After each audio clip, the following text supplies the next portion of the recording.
E o eleitor não pode, portanto, dar instruções aos representantes eleitos e tampouco pode revogar os seus mandatos. Ou seja, toda aquela característica da democracia representativa está baseada na ideia de soberania nacional. O eleitor é um órgão que exerce uma função, elege os órgãos, os demais órgãos do Estado, que são eleitos pelo voto, e não exerce mais influência sobre eles. Não dá instruções, os representantes eleitos não devem e não podem buscar instruções junto ao eleitor, porque eles representam o interesse maior do eleitor, que é o interesse da nação. Né? Teoricamente é assim que funciona. E logo não podem ter seus mandatos revogados por uma infidelidade face ao eleitor, porque eles não têm um dever de fidelidade em face do eleitor. Então a democracia com características bastante diferentes. Né? Além disso, o caráter plebiscitário.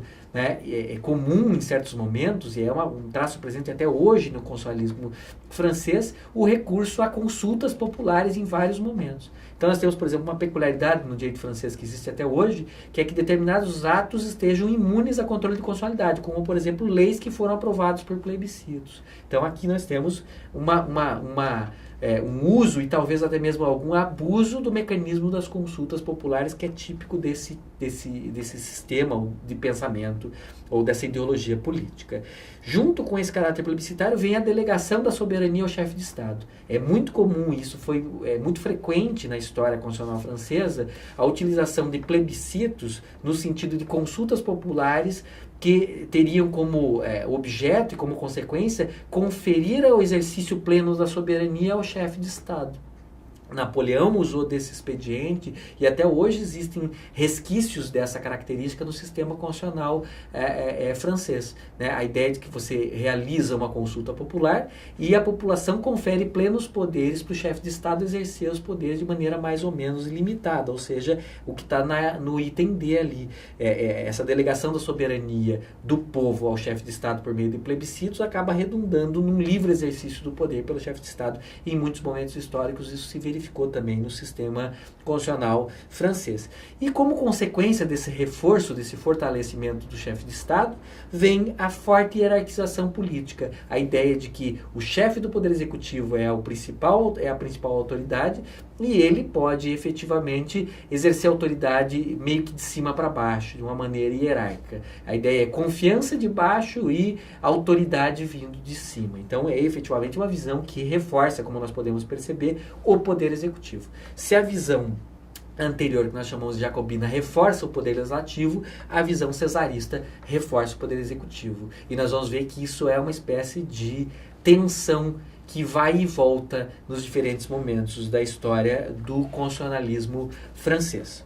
Vejam quantas constituições. Nós temos nesse slide 14 constituições. Os autores divergem. Alguns consideram que houve 14 constituições no sistema constitucional francês, outros consideram que houve mais ou menos. Isso é controvertido. Né? Me parece que essa é a melhor visão. Essas 14 constituições dão conta de explicar a evolução do sistema constitucional francês. Né? Desde a primeira Constituição, a Constituição de 1791, logo depois, então, da Revolução Francesa, uma Constituição que mantém a monarquia, mas que tenta estabelecer uma monarquia limitada e não mais uma monarquia absolutista, como existia até então no antigo regime. Depois, como nós todos sabemos, há uma radicalização da Revolução, há uma prevalência dos jacobinos e, portanto, nós desbordamos ali no momento mais radical da Revolução, conhecido como o período do terror, né? Em que a Convenção Constituinte governa com plenos poderes, e nós temos aí uma Constituição em 1793 que é puramente jacobina. Ela tenta estabelecer um governo de assembleia e traduzir aqueles princípios da democracia jacobina em prática operativa. Então é outro momento, é uma influência muito mais marcante de uma democracia radical do que de outra coisa que se faz presente nessa Constituição de 1793. Em seguida, né, após até mesmo um exaurimento do movimento revolucionário, um desgaste desse momento mais violento da política, conhecido como o período do terror, nós temos o advento da Constituição de 1795, que é uma Constituição já diferente. Aqui a preponderância ideológica parece ser de Montesquieu. É uma Constituição longa, muito analítica, e a preocupação dela é exatamente impedir que um poder, um órgão seja todo poderoso, como era o caso da Convenção, né? E como era o caso da Assembleia na Constituição de 1793. Então há uma preocupação em delinear nos mínimos detalhes as competências do Legislativo, do Executivo e do Judiciário para impedir que qualquer um desses poderes tenha um excesso de poder. Mais ou menos na visão mais clássica da separação dos poderes mais estrita, preconizada pelo Montesquieu. Então essa é uma Constituição já não mais jacobina, uma Constituição liberal, uma Constituição com influência forte do pensamento do Montesquieu, que conheceu muitas dificuldades em função dessa separação estrita de poderes não ter funcionado muito bem. E assim vão se sucedendo as diversas constituições francesas, né? Em seguida vem as constituições napoleônicas, 1799, 1802, 1804, são constituições que vão estabelecendo ali o sistema do consulado. Aqui já começa a aparecer um poder executivo mais forte. Primeiro na forma de uma república, não é? Que começa como república democrática, degenera em república autoritária e por fim se converte num império, numa monarquia absolutista. Com a Constituição de 1804, Napoleão se torna o imperador dos franceses, é o ápice do seu poder. Então a gente tem aqui claramente a preponderância do elemento que a gente chamou de elemento cesarista, ou elemento bonapartista, né? Ou seja, uma preponderância do chefe do poder executivo e uma subalternização dos outros órgãos do Estado francês. Depois isso vai mudando, nós temos constituições como a de 1814, 1830, que são constituições ditas da restauração. O que é que elas visam fazer? Pôr fim na monarquia absolutista instaurada com a Constituição de 1804 e estabelecer uma monarquia limitada por uma Constituição. Quem começa a fazer isso é a Constituição de 1814 e essa tarefa de liberalização do regime é continuada pela Constituição de 1830. Depois segue-se a Constituição de 1848. Essa é a única Constituição francesa que teve uma clara e forte influência norte-americana. Nós falamos há pouco sobre, aulas atrás, né? Nós falamos sobre a influência de instituições norte-americanas sobre essa Constituição. A Constituição que é a única que é mais permeada de uma maneira mais clara por instituições norte-americanas como o republicanismo e o presidencialismo, né? Então, nós temos aí uma volta à república, a instauração de um sistema de governo presidencialista.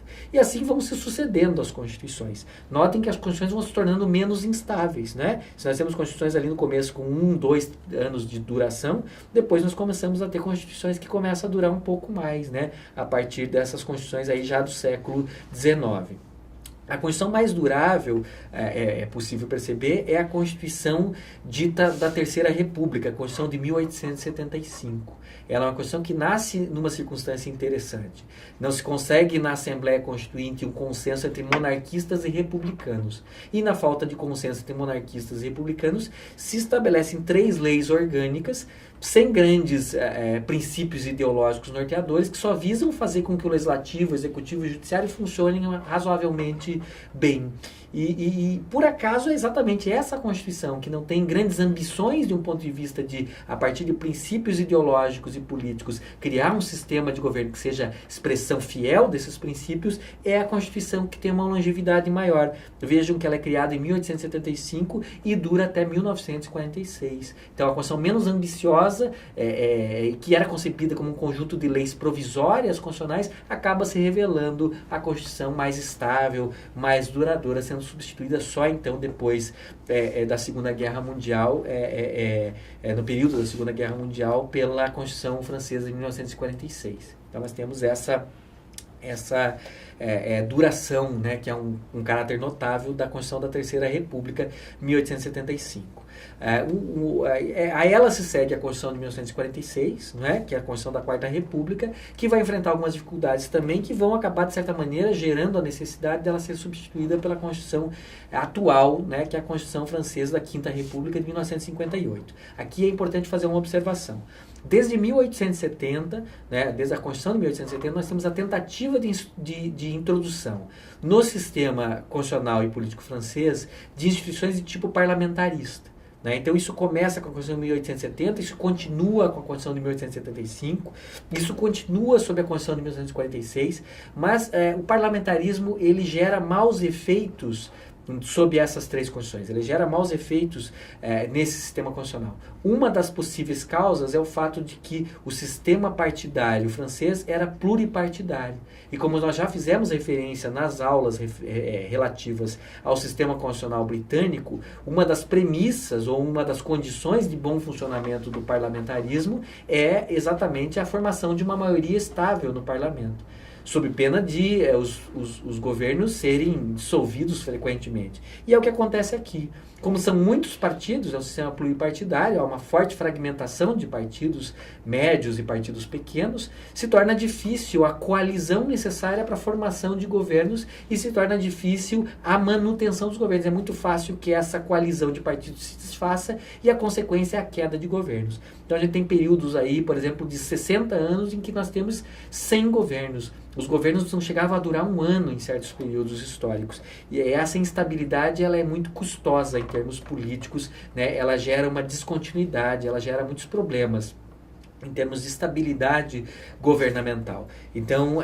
existe um problema que se estabelece a partir da Constituição de 1870, continua na Constituição de 1875, continua sob a Constituição de 1946 e que só vai ser resolvido de uma maneira eficaz com a Constituição de 1958. É por isso que a Constituição de 1958 cria um sistema de governo próprio, que não é nem parlamentarista, nem presidencialista. É um sistema de governo semipresidencialista, como nós veremos. Esse é um dos grandes legados da Constituição francesa de 1958, que vai influenciar outras constituições importantes, como a Constituição Espanhola de 1978 ou a Constituição Portuguesa de 1976, que tem forte influência do semipresidencialismo francês. Né? A espanhola não adota a rigor um semipresidencialismo, porque não se trata de uma república, a Espanha é uma monarquia, então não poderia ser semipresidencialista. Mas é um sistema de governo peculiar que tem influência, né? Ele é inspirado no semipresidencialismo.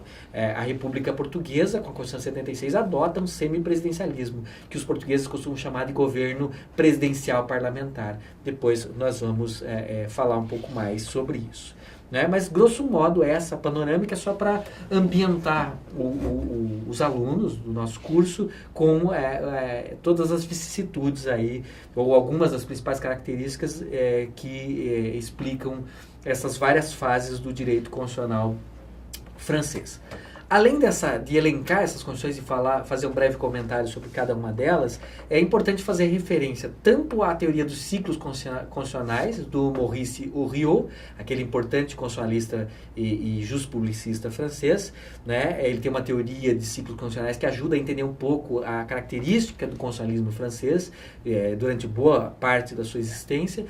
E, além disso, é importante a gente trabalhar uma classificação das diversas constituições, porque essa classificação nos ajuda a compreender as características dessas constituições e ajuda, portanto, a organizar essa bagunça, entre aspas, que são essas sucessivas constituições. Né? O Maurice Horiot, ele observou o seguinte: o constitucionalismo francês conheceu dois ciclos mais ou menos das mesmas fases, né? Durante 2 vezes, pelo menos, se verificaram as mesmas fases nesse constitucionalismo francês. E isso é interessante porque ajuda a gente a compreender essas constituições. Vejam, o Horiot ensina que o primeiro ciclo se instaurou inicialmente a partir de uma monarquia absoluta. Qual era essa monarquia absoluta? O antigo regime anterior a 1789. Não é? E é exatamente a Revolução Francesa que visa por fim a essa monarquia absoluta e instaurar uma monarquia limitada, o que faz formalmente com a Constituição de 1791. Então nós transitamos de 1789 para 1791, de uma monarquia absoluta para uma monarquia limitada constitucional. Em seguida, essa monarquia acaba se transformando em uma república, não é? E essa república ela tem característica de república democrática, sob as constituições de 1793 e 1795. Com uma ressalva com relação à República Democrática de 1793, porque é uma república democrática, mas jacobina, como nós vimos.